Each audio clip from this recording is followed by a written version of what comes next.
Olá, graça e paz do Senhor Jesus Cristo, que maravilha, que bênção estarmos hoje aqui mais um dia para acompanhar as lições diárias da nossa revista. Nós todos os dias fazemos comentário, todos os dias fazemos resumo da lição diária da nossa revista Casa de Oração. E hoje, dia 19 de agosto de 2024, essa segunda-feira abençoada, vamos estar fazendo a leitura aqui no livro do profeta Isaías. Isaías, capítulo 60, do versículo 1 em diante. Vamos estar lendo Isaías 60, do versículo 1 ao versículo 7. E vamos estar estudando, vamos estar aqui aprendendo, maravilhas nessa lição de hoje. Vamos então, não vou fazer a leitura de todos os 7 versículos não, mas eu vou lendo os versículos que eu vou comentando. Vamos então no primeiro versículo aqui, Isaías 60. Vamos falar o título da nossa lição de hoje. O título da nossa lição, Luz para as Nações. Luz para as Nações. Porque convém destacar o seguinte, no domingo, no dia 25, nós vamos estar aprendendo ali que há um confronto entre o mundo e a graça do Senhor Jesus, a igreja do Senhor Jesus. Há um confronto, há algo ali contrário, se opondo. O mundo, o sistema do mundo, o caráter do mundo, o foco dele, o mundo em si, e a graça, a igreja do Senhor Jesus Cristo, o evangelho, como está no título aqui, e o evangelho. Então, um confronto entre o mundo e o evangelho, entre o sistema corrompido, sistema deturpado, o sistema do mundo, combatendo fortemente contra a igreja, combatendo ali fortemente contra o povo de Deus, contra a palavra de Deus, contra o evangelho, a graça do Senhor Jesus Cristo. Vamos então estar lendo. Nossa lição diz bem assim, no versículo 1, levanta-te, resplandece, porque vem a tua luz e a glória do Senhor vai nascendo sobre ti. Levanta-te e resplandece.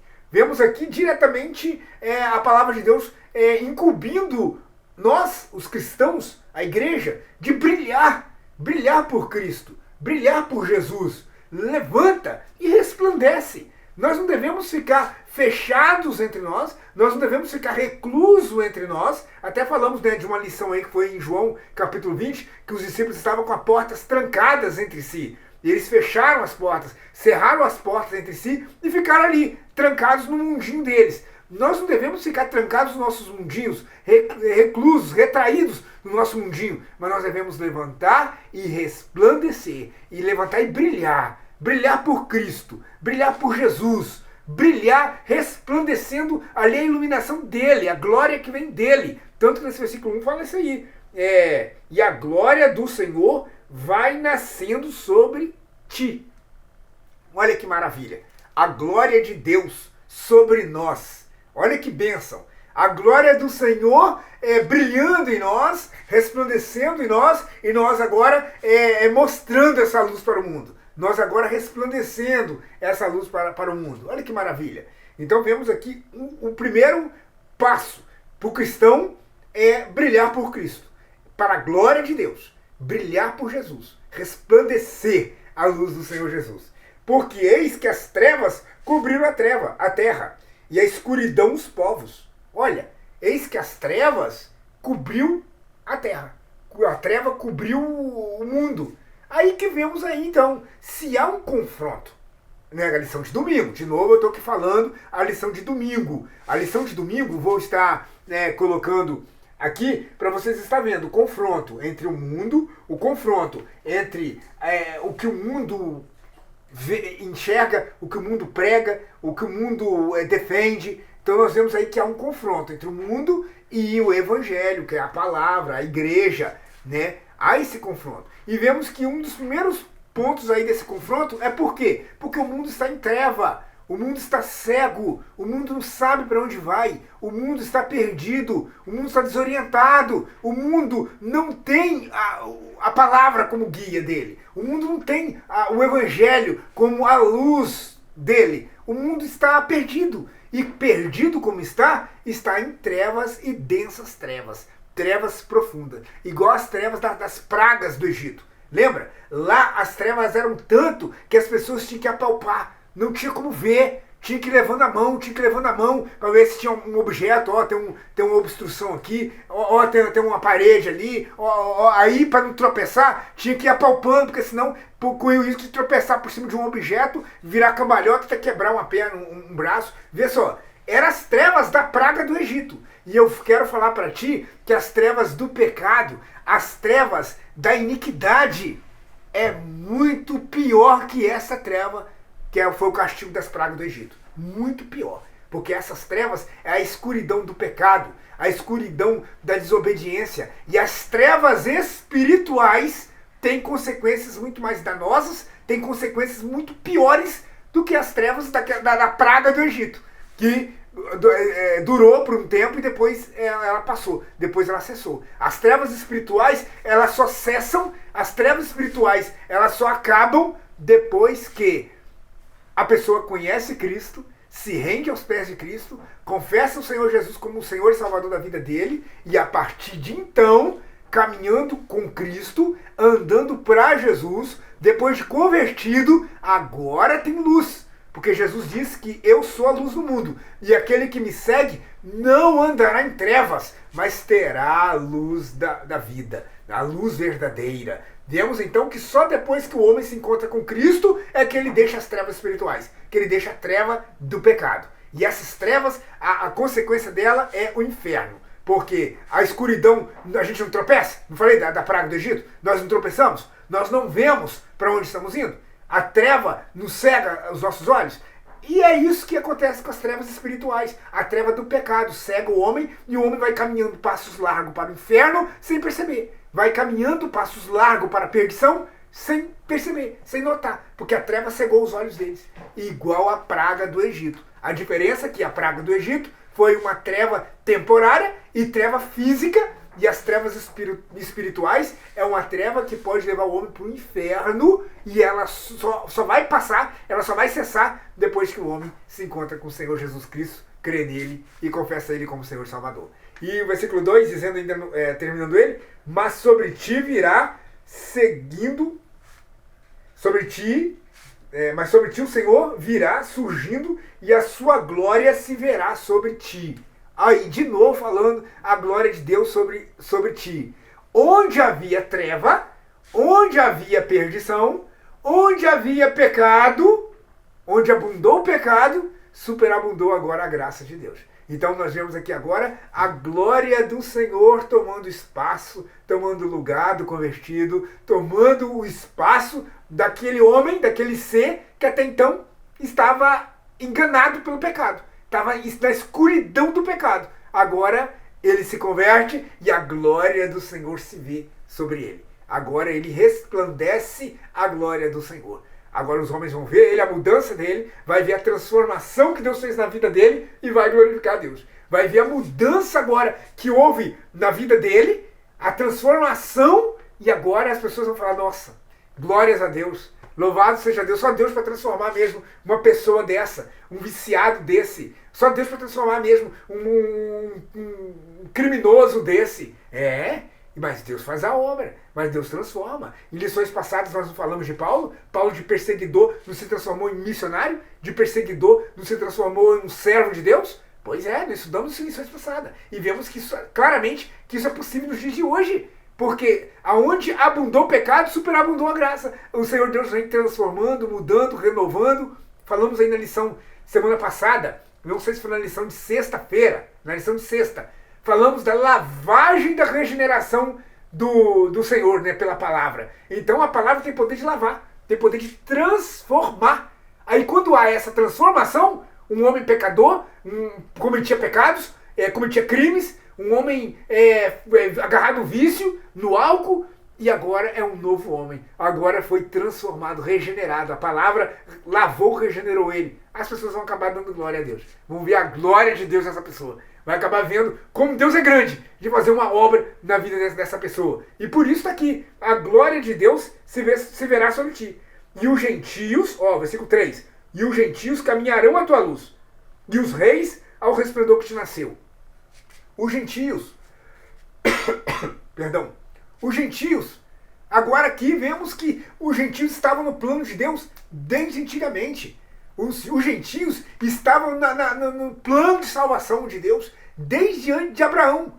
Antes de Abraão, né? Porque Deus sabia que os gentios surgiriam, Deus sabia na sua onisciência que os gentios viriam, creriam, né? Mas, ou seja, desde Abraão, Deus já tinha prometido a ele que através dele, da obediência dele, iria abençoar todas as nações. E abençoar todos os povos, incluindo nós brasileiros, incluindo nós os gentios. Vemos aqui então que Deus tinha os gentios no seu plano. E está aqui, versículo 3, e os gentios caminharão à tua luz, porque os gentios, os animais imundos, que éramos nós considerados imundos, teríamos chance de crer no Senhor Jesus. Teríamos chance de aceitar o Senhor Jesus como nosso Salvador. E mesmo em treva, e mesmo sendo imundos, ser regenerado. De novo, falando da lavagem da regeneração. Seremos regenerados, crendo no Senhor Jesus. E agora, gentio, ia fazer parte do povo de Deus. Nós e os judeus seríamos um povo só. Nós dois, ambos, seríamos um povo único. A igreja do Senhor, o corpo do Senhor Jesus. Tá vendo? Os gentios no plano de Deus, desde antemão. E continuando aqui, o versículo 3 fala dos reis, que os reis viriam, né? Aí é uma referência que muitos diz, né? É uma referência a Mateus capítulo 2, quando ali os reis, né, astrônomos, visitaram o Senhor Jesus e deram presentes para ele. Deram incenso, mirra e ouro, né? Vamos falar aqui na nossa lição de hoje. Eles visitaram o Senhor Jesus e ali adoraram o Senhor Jesus, viram ali o cumprimento da promessa, viram ali o cumprimento da palavra, e com certeza ali foi uma atitude de fé deles, tá? Porque eles viram a estrela e saíram seguindo ela. Não tinha GPS, não. Você acha que eles tinham GPS? Você acha que eles usavam essas tecnologias de hoje? Não usavam não. Mas eles tinham fé. E eles então acompanharam aquela estrela, uma estrela diferente de todas que eles estudavam. Eles eram astrônomos. Uma estrela diferente. E quando chegou até Cristo, eles viram o Salvador. Eles viram a solução contra o pecado. Eles viram ali quem era a resposta de Deus solucionando o problema do pecado, da desobediência. Estava ali Cristo para resolver e pacificar a guerra do homem contra Deus, a separação do homem de Deus. Estava ali Jesus nascendo para então todo aquele que crê nele se chegar a Deus e se chegar à salvação. Tá vendo? Aqui no versículo 3 da nossa lição de hoje é uma referência direta aos reis. Com certeza que é. Versículo 4. Levanta em redor os teus olhos e vê. Levanta os teus olhos e vê. Quantas vezes nós temos que fazer isso? Ficamos de cabeça baixa, ficamos focados na terra, ficamos focados nos nossos problemas, ficamos focados na nossa vida, na nossa vidinha, e nós temos que levantar os olhos. Porque tem coisas mais amplas para nós enxergar. Tem coisas maiores para nós enxergarmos. Portanto, é hora que nós temos que parar de ficar de cabeça baixa e temos que levantar nossos olhos. Não sei se você aí está deprê, não sei se você aí está meio desanimado, se você está esmorecido, eu não sei. Mas se esse vídeo está chegando até você, está chegando te dando um despertamento que levanta os teus olhos. Tem muitas coisas boas para você ver. Tem muitas bênçãos para você enxergar. Tem muito serviço para você ver também. Tem muitas coisas, muito trabalho na seara para você. Levanta os teus olhos. Para de olhar pro chão, igual galinha ciscando. Você é galinha? Ficar ciscando? Para de olhar pro chão. Ô avestruz, você é avestruz? Ficar cavucar um buraco no chão e enfiar a cabeça? Não! Nós não somos avestruz, somos servos de Deus. Somos homens que temos obra, temos missão, incumbência no reino de Deus. Levanta os teus olhos. Ergue os teus olhos. Olha adiante. Para de olhar para a terra, para de olhar para as coisas terrenas, coisas mundanas, coisas dessa vida. Para de se concentrar aqui para baixo. Olha adiante, levanta os teus olhos. Veja a obra de Deus. Veja a missão que Deus reservou para você cumprir. Veja a glória de Deus. Vê como Deus é grande. Vê como que Deus faz as coisas. Vê como Deus opera. Levanta os seus olhos e vê como Deus opera. Você com a cabeça focada pro chão, você não vai ver Deus operando. Você não vai ver Deus agindo. Olha e vê Deus abrindo o mar. Olha e veja Deus fazendo a nascente brotar da rocha. Olha e veja a obra de Deus. Eu estou falando aqui referências, coisas que Deus fez no passado, mas hoje Deus faz muito mais do que abrir uma nascente na rocha, tá? Hoje Deus faz muito mais. Hoje Deus ressuscita um morto do pecado. Uma pessoa indo para o inferno. Uma pessoa indo para a perdição. O Senhor Deus salva essa pessoa. Levanta os seus olhos. É só a gente levantar os olhos e ver isso. Versículo 4. Levanta os olhos e vê. Todos esses já se juntaram e vêm a ti. Os teus filhos virão de longe e tuas filhas se criarão em teus braços. Aqui uma referência, irmãos, à volta do cativeiro, tá? Essa aqui é uma profecia aqui, em Isaías 60, relatando a volta do cativeiro. E mais profundo ainda, é uma visão milenar de Cristo quando julgará, quando reinará na terra, tá? Mas eu não quero focar nisso, na volta do povo do cativeiro e nem no reinado milenar de Cristo. Hoje eu quero focar no seguinte, a igreja está num confronto combatendo um mundo de treva. A igreja está num confronto combatendo um mundo perdido, o mundo condenado, o mundo num sisteminha revoltado contra as coisas de Deus, revoltados contra a palavra de Deus. Nós vamos ver a lição de amanhã, vamos ver a lição depois de amanhã, a hostilidade do homem, a hostilidade do ser humano contra a lei de Deus, contra a palavra. Eu não falei dos reis magos? Quando esses reis magos, astrônomos, visitaram Cristo, adoraram Cristo, e eles então foram por um outro caminho, para que Herodes não matasse Cristo, para que Herodes não ferisse Maria e José, para que Herodes não atacasse ali Cristo. Então os reis magos, eu ia falar os três, né? Mas a Bíblia não fala se eram 3 reis, não fala quantos. Fala que eram 3 presentes, mirra, incenso e ouro, mas não fala que eram 3 reis. 2 reis podem dar 3 presentes, não pode? 5 reis podem comprar 3 presentes, não podem?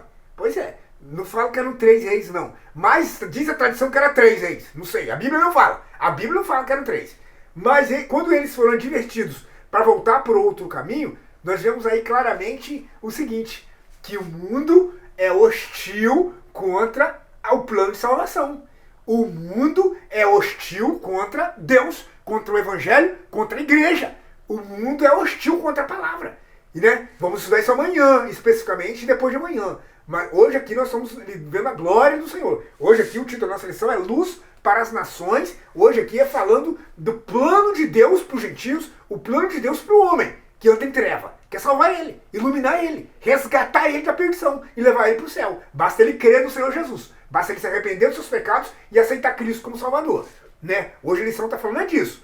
O plano de Deus para o homem. Mas amanhã e depois nós vamos ver que o mundo é hostil.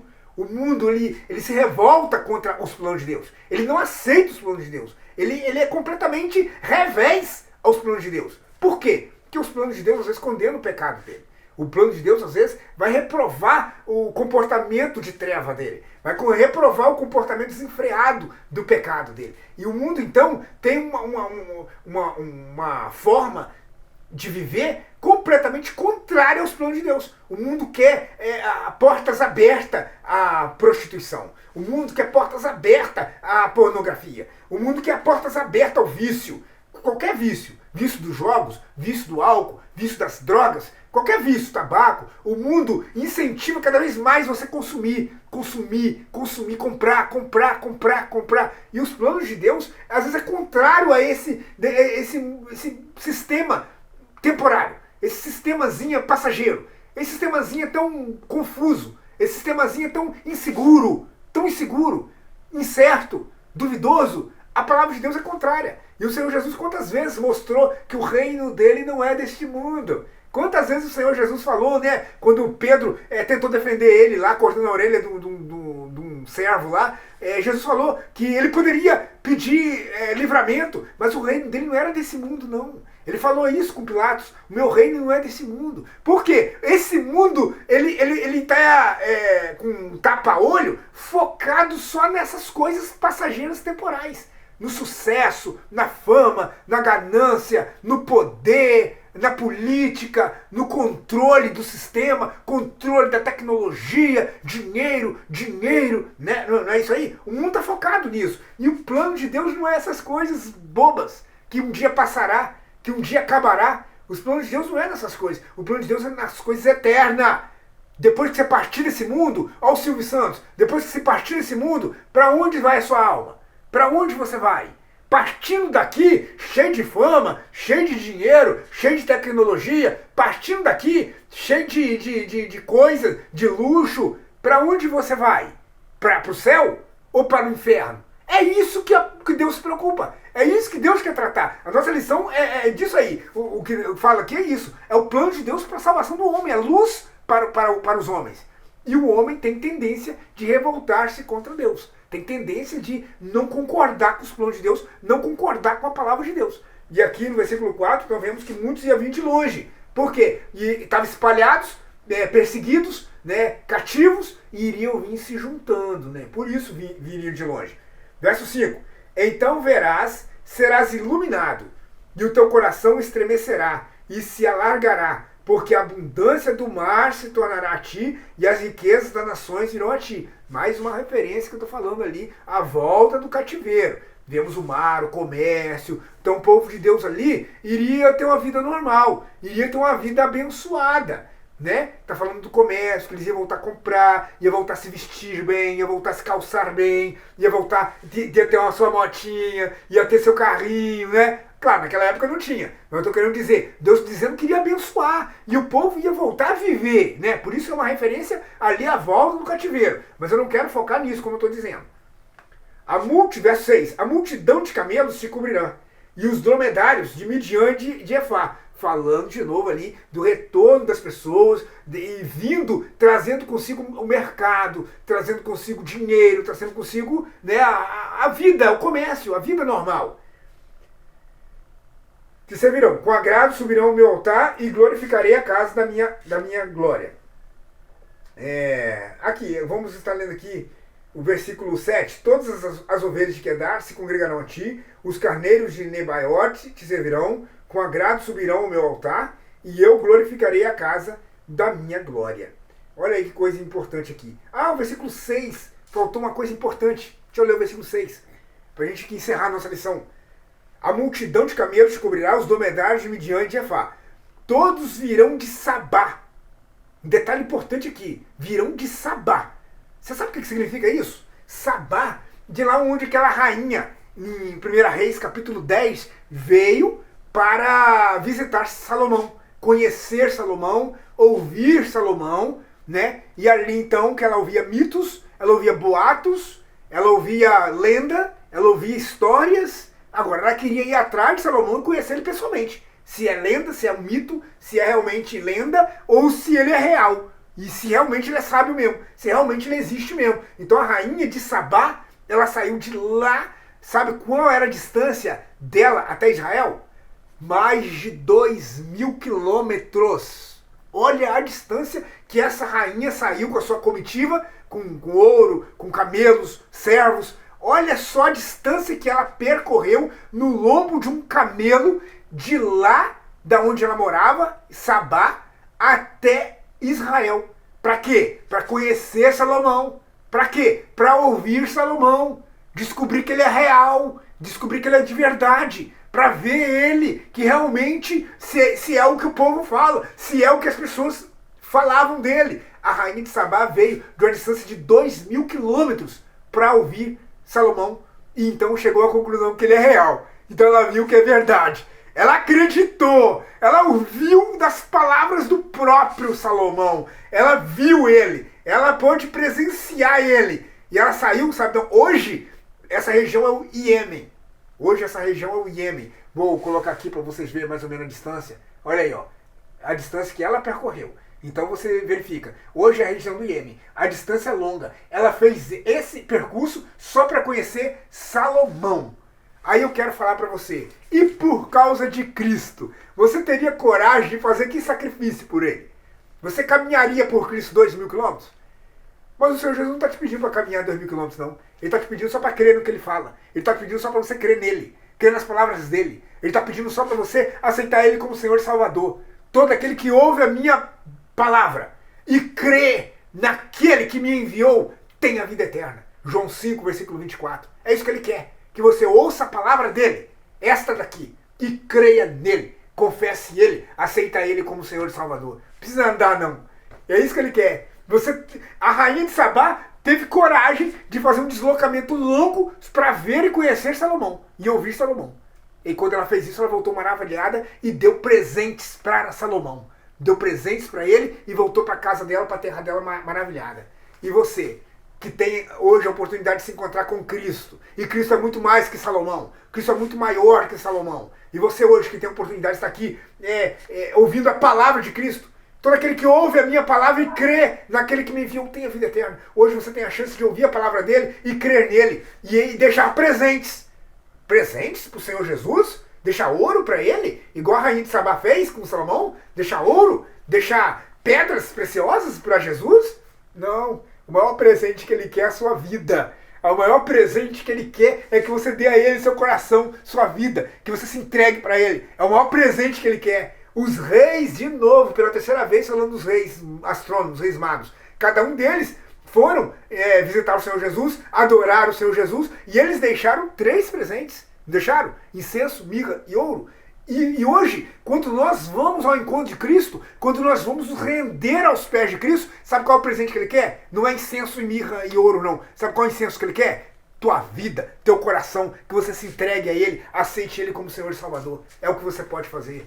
E eu vou te perguntar aqui nesse momento, nessa hora, você se entregou para o Senhor Jesus? Você já deu seu coração para o Senhor Jesus? Você já creu no Senhor Jesus como seu Salvador? Você já entregou sua vida para ele? Você já entregou os seus dias para ele? Os dias dos seus anos de vida? Você já entregou todos os seus dias para ele? Senhor, a partir de hoje eu quero viver para ti. A partir de hoje eu quero entregar minha vida a ti. A partir de hoje eu quero servir a ti. O maior presente que você pode dar para ele é isso. E não pedra preciosa. O maior presente que você pode dar para ele é isso. E não ouro. Tá vendo? Então, meus amados, encerrando a nossa lição aqui, lemos todos os versículos, comentamos, vimos ali que, fazendo um resumo, que o povo que andava na treva perdida, lembro lá de Isaías capítulo 9, né, no versículo 2, o povo que andava em treva viu grande luz, que é a luz da salvação, treva do pecado, o povo que andava na treva do engano, na treva da desobediência, na treva espiritual que leva ao inferno.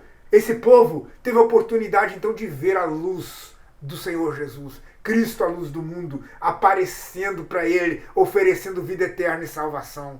E a partir desse momento que Cristo então se manifesta, oferecendo vida eterna e salvação, então aparece a grande luz. Você vê a grande luz, a luz da salvação de Cristo, a luz da vida eterna com Deus no céu para sempre, a luz da vida. E a partir dali, então, vemos que Deus tinha planos com os gentios, nós podemos crer, nós, gentios brasileiros que estamos em trevas, podemos hoje crer no Senhor Jesus e andar na luz. Vemos que o Senhor Jesus, então, pensou em nós quando nós ainda nem tínhamos nascido, quando nós nem tínhamos ainda pensado nele, ele já tinha pensado em nós. E vemos ali, então, que, de longe, as pessoas virão ao encontro do Senhor Jesus. De longe, de todos os lugares do mundo, do continente europeu, do continente asiático, do continente africano, do continente americano, todas as partes do mundo, as pessoas se irão ao encontro do Senhor Jesus. É isso que a nossa lição falou, porque a luz brilhou para a vida deles. E a partir daí, então, vemos que o Senhor Jesus quer nosso empenho, nossa dedicação, nossa vida, nosso coração como um presente. Amado, vamos ficar nessa meditação, vamos ficar por aqui, né, na lição de hoje. São vários pontos que nós tínhamos que abordar, nós não conseguimos abordar nem a metade, infelizmente, né, por causa do tempo, que é escasso, mas que Deus nos abençoe, que o Senhor Deus nos auxilie, nos ajude pela sua graça, pelo seu poder. Essa é a lição do dia de hoje, que o Senhor Deus te abençoe em nome do Senhor Jesus.